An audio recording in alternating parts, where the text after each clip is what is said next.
FL24, like Female Leaders 24, FL24, and there you may ask questions or support a question that was asked already by someone else before you, but you like that question. And to whom you may ask. So it's Olga Kšenzová, a program manager at Red Hat. Also, I welcome back Markéta Vochovská-Handlová, president at Service. I'll just make it shorter. We also have Karolina Bosáková here, the CEO and co-founder of Happy Heart Czech. That is the foundation building schools in those areas where there was some big damage caused, and it all happened after the big tsunami. So you may ask Karolina about her experience. And last but not least, I would like to welcome here Vikas Malhotra, a moderator of this panel, because female leaders also are about men and their view and their experience. So welcome, and the stage is yours, and you don't hesitate to ask. How do we do the questions? Will you be moderating? If there will be any questions in Slido, I'll take care of those. Otherwise,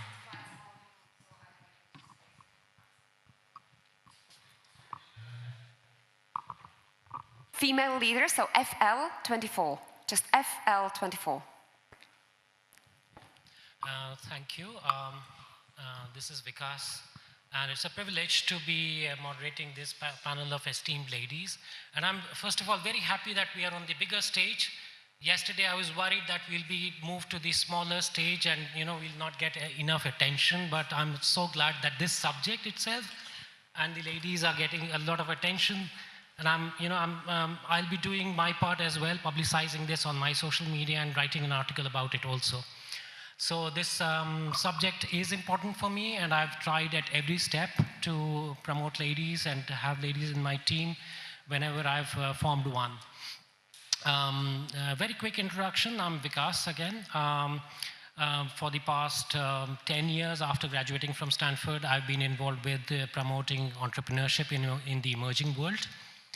I've been based in Poland for the past 6 years, but then I work with the entire region of Central Eastern Europe all the way up to Central Asia. I run a company called Maverick Nation, and it's a social impact organization which is promoting entrepreneurship in the emerging world, which is countries like Poland, smaller cities, building entrepreneurship there. And also I'm moving into Albania, Azerbaijan, Uzbekistan, and Colombia soon to start projects. So I'll stop here and I'll hand over the mic to the ladies. But just two very short rules, please. Rules for myself and for the ladies. If you could restrict your answer to 2 minutes, not more. Please do so, but I'll not stop you. It will be rude on my part. The second is I'll not necessarily ask one question in a round-robin fashion. So one question, okay, you, Karolina first, then Markéta next, and Olga. No. I'll be random so that it doesn't get boring. So let's see if this discussion is interesting. Karolina and Markéta and Olga, you may introduce yourselves, please. Yeah, good morning, everyone. Thank you for a lovely introduction, Vikas. Lovely to meet you, because we didn't have a chance to meet. I started as actually an entrepreneur at the age of 21. I went from modeling career into fashion industry, starting my modeling and event agency. And then from my business journey, I moved in very natural way into philanthropy, which is my main passion until this moment. And I'm the CEO and co-founder of Happy Heart Czech, which is a non-profit organization that is rebuilding schools in countries affected by natural disasters with Petra Němcová. And we have, in past 20 years, we have built 356 schools in 28 countries for 122,000 children.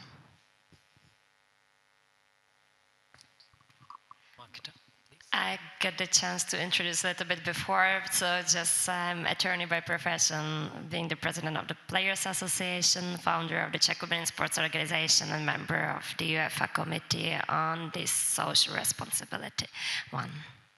Can I ask you, what's your day job? When I was going through your LinkedIn profile, you have so many roles. I mean, you're really, really very dynamic compared to me. I've just one role. What's your day job, and how do you distribute time? My day jobs are my children, but I try to divide the time effectively. I have a wonderful team, and one of my colleagues is here, so they try to help me, but I try to divide the time between the philanthropy, the Shoes for Life project, and the Players Association, which is also kind of philanthropy, and then to do a little bit of the advocacy, which needs to find some resources for the other activities. Nice, impressive again. Olga, please.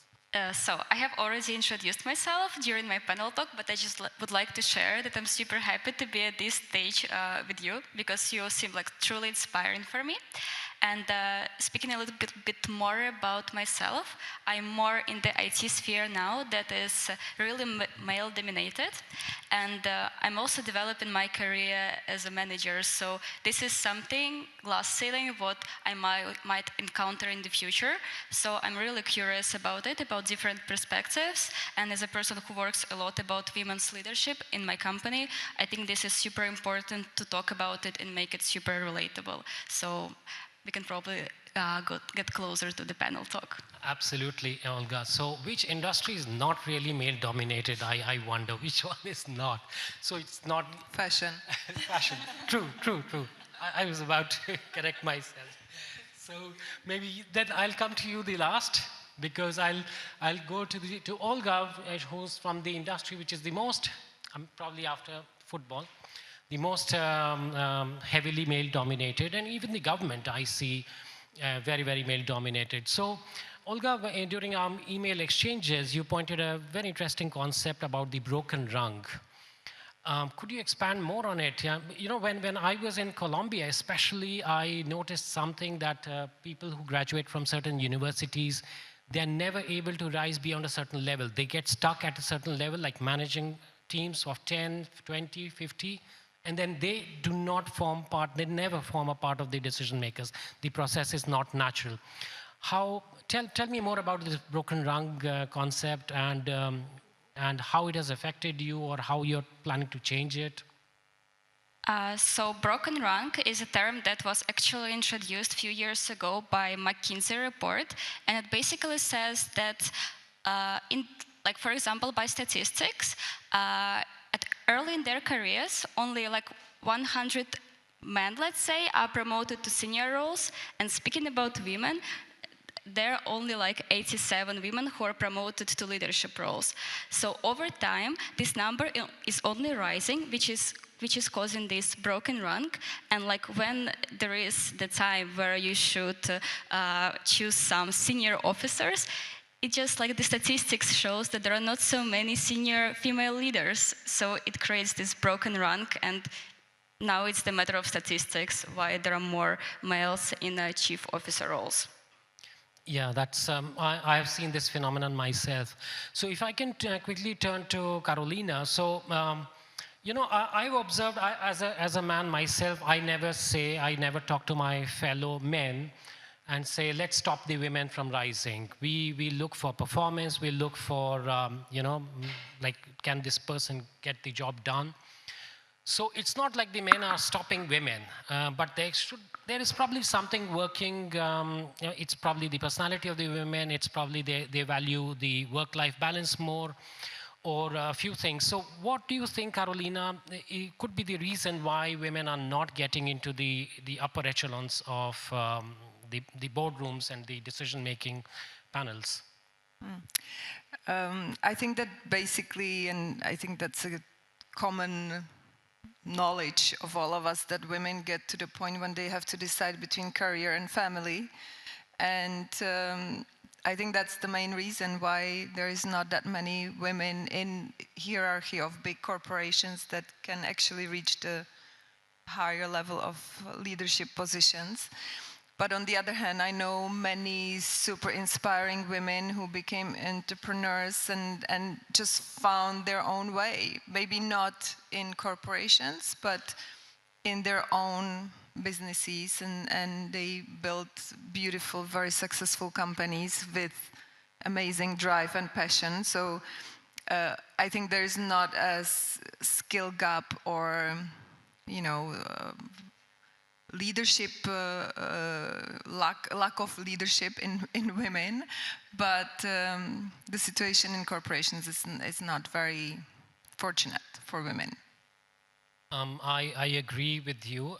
So as a follow-up question, do you think that it's better for the women to say, it's really hard to get into crack into this, this coterie of men.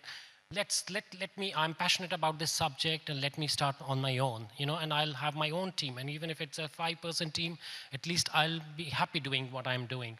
Do you think most women should do that, or they should keep fighting? It's hard question. It's everyone has their story. Everyone have their dreams. And no matter if you're women or man, I think it's we have different types of motivations. So for me, it was going from international modeling career, being a model, into business was a hard move, but nothing could stop me then. I was dealing with, governmental institutions and, big business partners, corporations, and I just found a way how to kind of turn my disadvantages into advantages. And nothing could stop me because I believed in what I was doing. So, I think everyone has to find their passion and motivation, and I think there's always a way. Okay, this is quite heartening to know that. So, Marketa, coming to you, you come from the football industry. How did you enter that? How did you land up there? First of all, tell us that, and tell us some challenges that you have faced, which is how are you convincing the men to make room for yourself and give you something meaty, some important position, which is also something I've noticed, that even if women get the roles, they become the HR manager or the CMO. Those are the standard roles, but those are not the most where the money and the power lie. So how did you break in, first of all, into the football industry? Can I say football industry and how did you make way for yourself? Well, it was a very long story. I tried to make it short. Originally, I wanted to study human rights. My dream was to work for the Red Cross.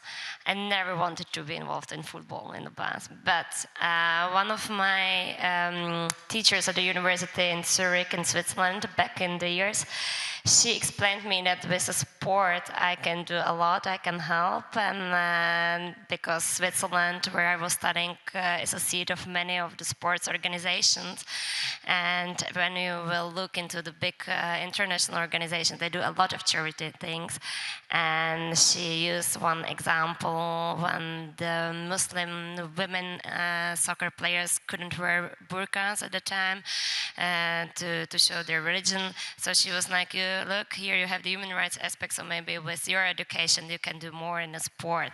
So I turned to sports from human rights studies, and then when the former president Ivan Hasek was elected as the president of the Football Federation, he was looking for somebody who has the education and who is coming from abroad, who is independent. And basically at the time I was the only one who studied the sports law abroad, because this subject was not here at the universities. So that's how I entered in the Football Federation. Well, when it comes to your other question, of course, it's male-dominated environment where I always said that I have to prove that I have better knowledge of the regulations. I know more than the men do, that I know and I understand the rules, which I, to be very honest, didn't understand at all at the beginning. But I try to work hard and to show them that I'm better than they are, in order to a little bit, to come to their level in terms of the knowledge of the soccer itself. And then to show them that I'm not afraid. They tried to threaten me. I had a police protection, and they did almost everything to liquidate me professionally, even personally. But if you show them that you are not afraid and you get respect, then you are part of the environment, and then you grow. But of course, especially being and working in the Eastern European country, where, to be very honest, the Czech Republic is a part of the Central Eastern European countries, the culture thing matters a lot. So the women are seen, and their position is to stay, and please tell me if I'm wrong, but I'm facing it not maybe every day, but every second day, that am I a good mother? How I can, because I have 2 little children, so do I spend enough time with them? Like if I take care of my husband? So and maybe in the closest family, you have these questions, you know. So and I travel for my work a lot, so when I go to the so to the north or west countries, the situation is different. It's normal that the women are not 3 years with their children at home, but that they need to work, they need to contribute also to the family budget. They have their careers, but I think it's a lot about the culture of the country itself. So, and I believe that for our countries, for our regions that are around us, for the women, it's much more difficult if they want to go their path than for Sweden, for example. Can I just add something? That I think that the very important key to success in being a woman in a leadership position is the consistency. Because proving, like, I don't like to say that we have to fight for something, because it's not something that I like to do. I don't like to fight. But I like to prove that with consistency, you can prove other people to be wrong. So that always paid off in my case, that I was like very focused on my goals, really not paying it so much attention to what people think, and trying to find a way how to achieve my goals, not being angry about elbow your way in. Like, I wouldn't say fight your way in, but elbow your way in. You have to make your space. Absolutely, absolutely. But that's part of the journey, and it makes you stronger on every step you go towards your goal. So it gives you a beautiful personal development on the other hand. So it's not, I would not put it in just the negative light. I think it also gives women opportunity to grow and to find ways how to succeed. Great point. So I think, Markita, what I also got from what you said was a lot of it has to do with, a lot of women are probably holding themselves back because they are conflicted between, should I dedicate enough time to family or to work? Or am I sounding confident or aggressive? So I should rather be more humble, not too aggressive. So I believe that also could be. But I want to move to another question, especially with you, and then same question for Olga. So suddenly, let's say 50% men and 50% women happens in the football industry, all the way up to FIFA. How do you think the industry will change? How do you think the game of football, the whole industry might change? I'm sure it'll change for the better, but what do you foresee? Well, I think that it potentially could be more dynamic and open for new innovations or like opportunities, like being more flexible and dynamic. What about more honesty? We all heard about a recent scandal with FIFA with the Qatar Games. Do you think it'll become more honest and also promote women in football more? Yeah, definitely for sure. Like, answered your question by yourself. Maybe less corruption. So, Olga, the same question to you. Do you think more women are needed in the tech decision making? Let's say, take SpaceX, take Twitter, take Nvidia or Amazon. These are all very male dominated, and they promote a very masculine culture, And let's say 30, 40, 50% women start making decisions. How would it change? I would say if it happens, at first a lot of engineers will complain probably, but over time there will be a difference.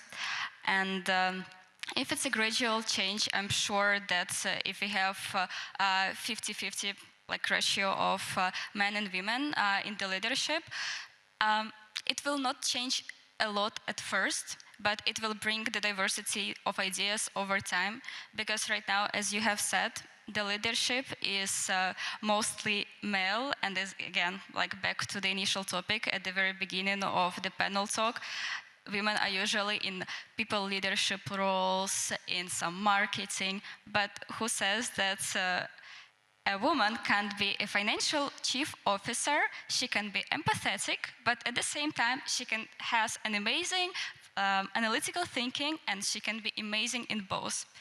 Because right now, I would say that in many, I do not say that men are not empathetic, that's not true. There are a lot of empathetic men, they're amazing, but I think the culture builds a lot of people with certain expectations, and while us as women were expected to be nice and probably humble, genuine, empathetic, bringing good energy, our male colleagues are usually expected to be assertive, ambitious, like proving that they're right.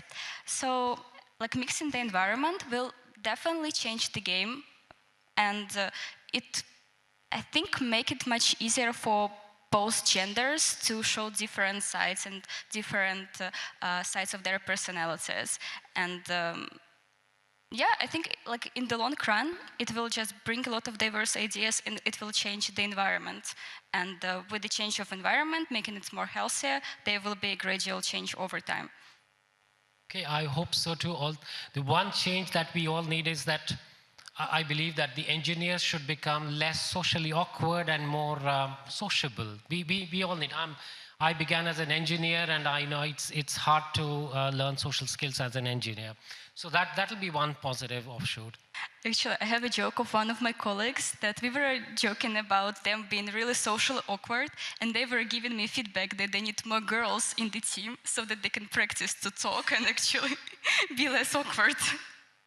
I know a lot of engineers in WeWork, including myself, and we are all single. So we need to learn those skills. So Carolina, coming to you, do you think when you deal with a lot of young people, you run schools for children in disaster-struck areas, where I'm sure you mentor a lot of young women, also young boys maybe. Do you think, what would you tell them that, look, you have to get into corporate culture, you have to fight your way to the top, you have to, beat these, you have to be a corporate top honcho, or would you advise them something different when they seek mentorship from you? I mean, my experience is from countries that are struggling with poverty and natural disasters, which is not a very fortunate combination. And for these girls, the crucial moment is to stay at school as long as possible, which is not always very good point. Easy. So this is what was actually at the beginning of the idea of starting Happy Hearts was, okay, we have to return children back to safe, resilient school after natural disaster, because without education, there is no hope for a better future. And in case of girls, it is even more important. But I think that the most important advice I would love to receive when I was at a very young age is to consider being a girl as a superpower and work on my confidence, believe in my intuition, and just, be happy in the role of being a woman, being a smart woman, of course, educated woman. And then I think there's no, direction I would give to young girls anywhere in the world, but, believe in your skills, believe that you have your voice, just, don't try to fulfill those biases, you have to be always quiet and super nice and invisible, basically. And that's a question of confidence that I think that us being raised in, communist country, that was something that if I would have at the beginning of my career, maybe I would achieve even more. Okay, great. Would you also, since you, I think, quite early on, you have been since the very early on, you've been doing something you're passionate about. Would you not mentor young, let's say, women who are graduating university that find your passion instead of chasing this rat race, or it sometimes becomes an impossible race to beat, to win, even for men. It is, rising up the corporate ladder. Would you, so? I think that's what makes the difference. When you do something, you have to love what you do. You have to have a special, feeling for it. You have to be passionate about it. And then you find the way. Actually, that's actually the reason why nothing can stop you. And how you can easily combine it with having children, family, and doing other things in life. You don't have to make the decision because it's your driving force is the motivation, and I call it the food for my soul. I have to have something that fulfills my soul to make me a happy person. Otherwise, I think that we waste our lives. Great, a great point. Marketa, when you wrote to me in the email exchange, was there a point when you thought that, okay, this is probably going to be a very hard battle to win, getting into the Czech Association for Football Players or something like that? Throw it out of the window and let me do something where I'm good at and build something on my own. Was there a point when you realized this is an impossible battle to fight? Let's start something new. Well, there have been many moments like this, to be very honest, because the obstacles I was facing, like in the corrupted environment, was very hard.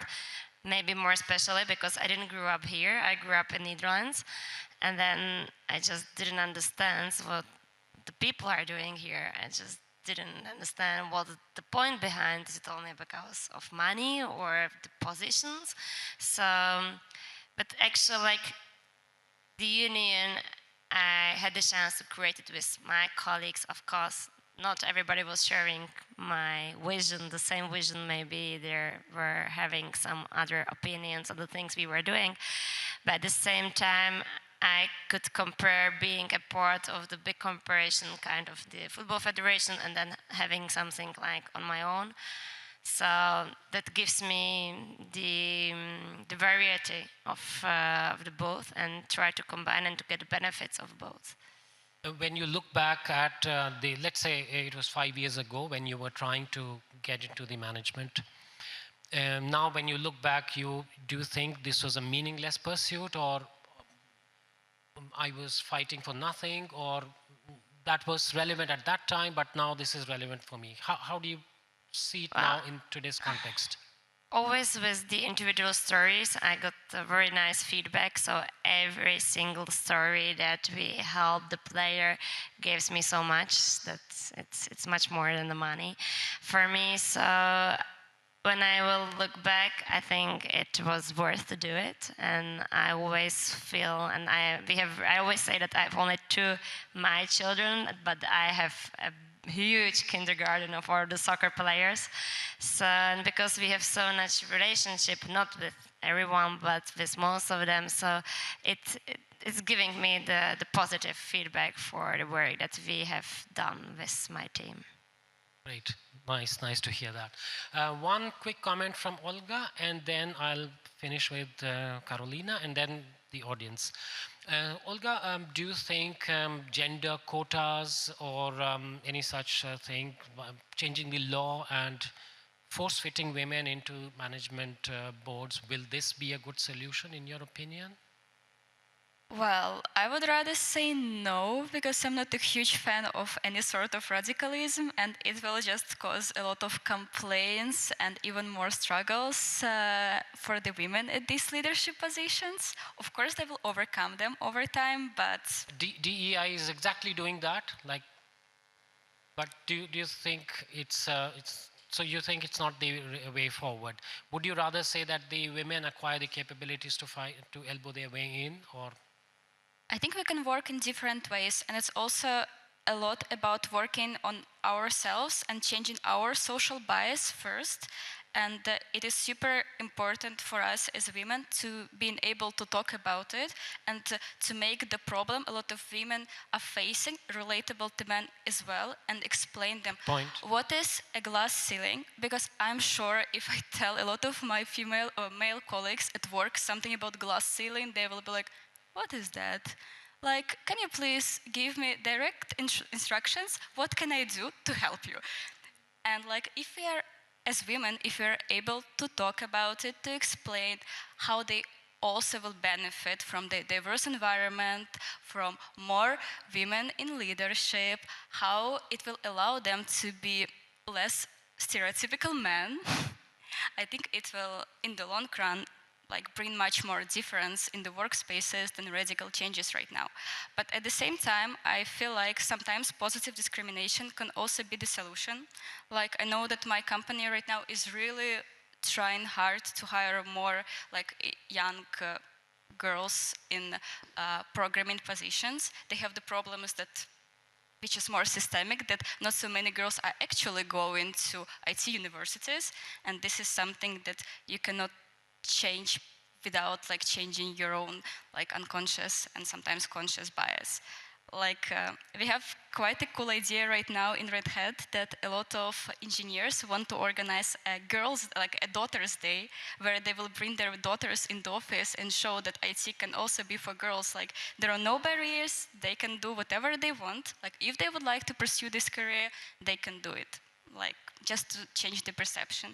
So back to your question, maybe sometimes positive discrimination and some radicalism can be useful, but from, like, in my opinion, we should work more on the systemic way how to change it, and the first step is start with ourselves and people we are surrounded by.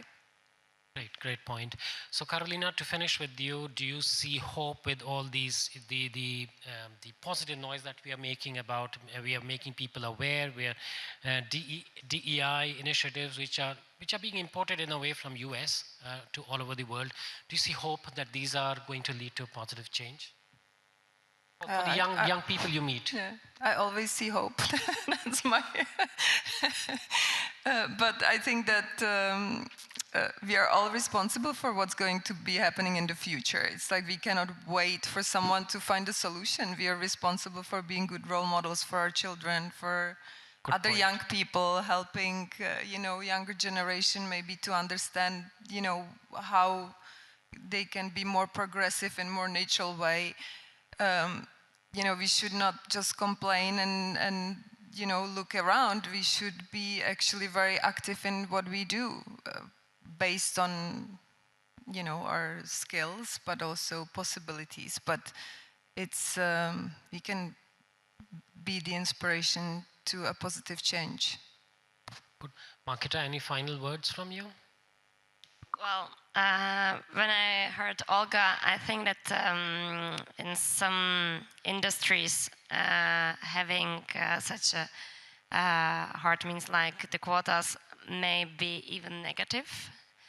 I always said that I never built my career on being a woman in the males industry, but I had just to prove that I have my knowledge and I am able to work with them.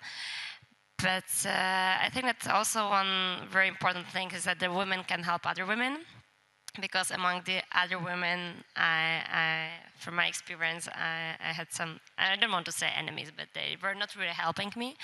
So I think that we can also start with ourselves, as Karina said, just to find our way and to help the other women with other projects, like to become the leaders and to give them the good examples. Thank you. Do we have room for maybe 1 or 2 audience questions. Do you have any? We have some questions. Okay. If I don't see any raised hand, you may ask here, but I use the questions that I received because I think they are trying to find the way out of the situation. You were discussing it. So I started the one to Marketa, but I believe it's a question for all of you. But Marketa, you were talking about the loop of low visibility, leading to low budgets, leading to lack of players. What should we focus on the most to improve? I think that we need to help in terms when we are talking about women in the sport generally, not only soccer players, but to help them to be more visible, to invest more with the companies. Like what I mentioned, like even financially, there is so much money that are distributed only and focus on them. And it starts with the young girls at the schools and boys. Like if you look into the money that are spent from the state government money into the boys sports, it's much more than the girls sports, and it starts on this level. So when we will try to divide it equally financially, then we will have also later on more visibility, and the women's sport sector, not only the women leaders but also the athletes will grow. Thank you. I'm looking if ladies don't want to add something. Carolina, no? I agree. I think that visibility to any problem is the key element to start the change.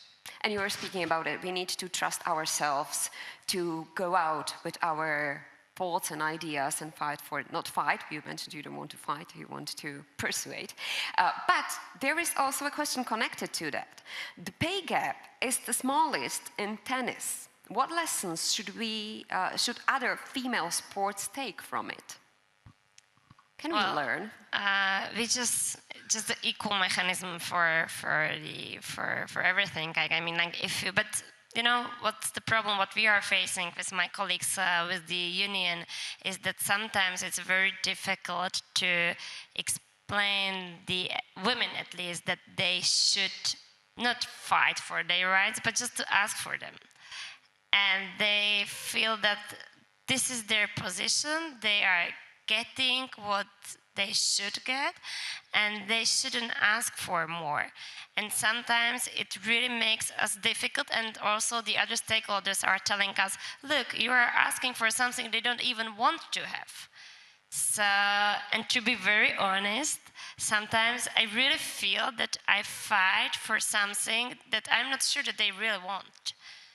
But I think that the problem is that, you know, not asking is the principle of femininity. So you have to actually start to think like a man to be asking for more money, basically. And I don't think that we should change our principles. So that's, yeah, I think you know, sometimes the perception is that we wait for someone to appreciate us, show us the appreciation. But yeah, we don't even want to have more money, as you say. You know, so it's.